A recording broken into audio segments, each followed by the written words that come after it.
한 사람에게 주어지는 보상이 과연 한 국가의 1년 예산을 넘어설 수 있을까요? 좀처럼 상상하기 힘든 질문이죠?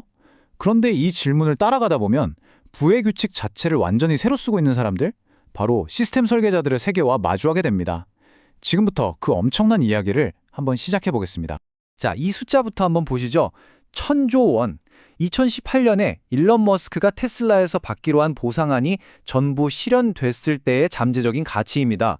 0이 너무 많아서 한눈에 들어오지도 않죠. 그야말로 천문학적인 액수입니다.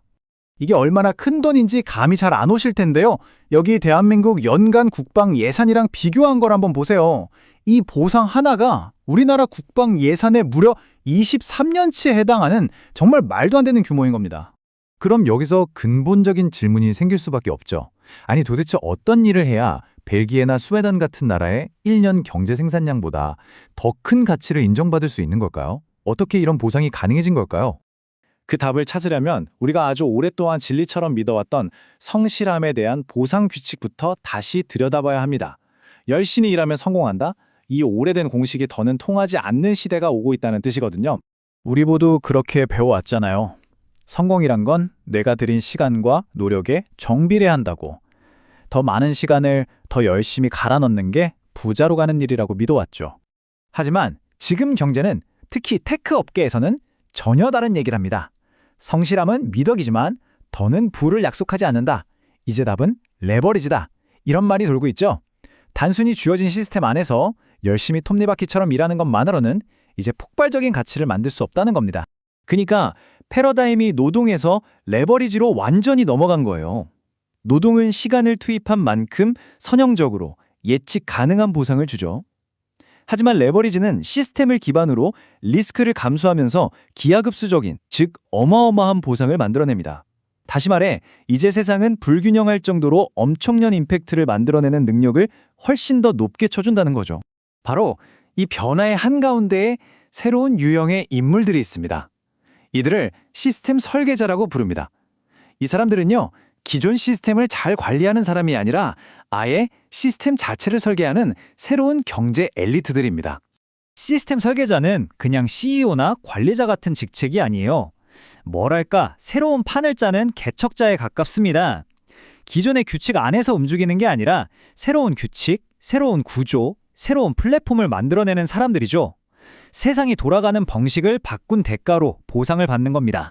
이들의 보상은 매일매일 일한 것에 대한 월급 같은 게 아니에요. 이 타임라인을 한번 보세요. 테슬라가 파산 직전까지 갔던 2018년, 모두가 실패할 거라고 봤던 그 불확실한 미래에 자신의 모든 것을 걸었던 그 엄청난 리스크에 대한 대가인 셈입니다. 이게 바로 시스템 설계자들이 걷는 길입니다.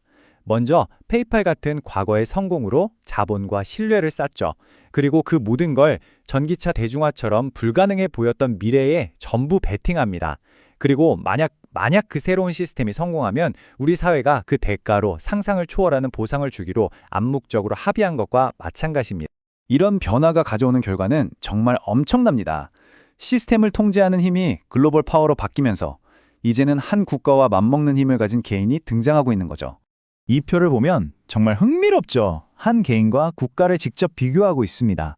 한 사람의 자본력과 의사결정 속도가 전통적인 정부가 움직이는 속도보다 더 빠르게 전 세계 산업 지도를 바꿀 수 있다면 우리가 알던 권력의 정의 자체가 바뀌게 되는 겁니다.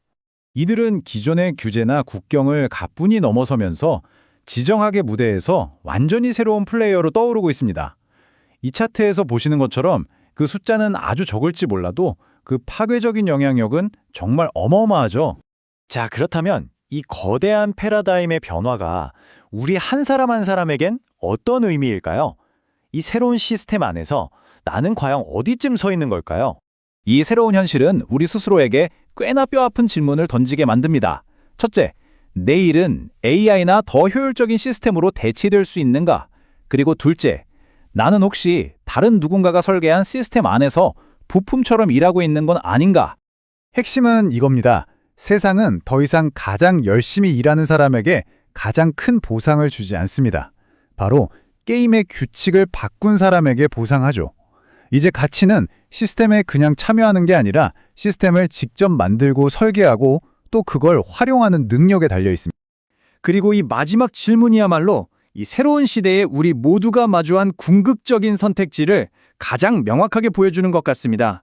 당신은 설계자가 될 것입니까? 아니면 부품으로 남을 것입니까?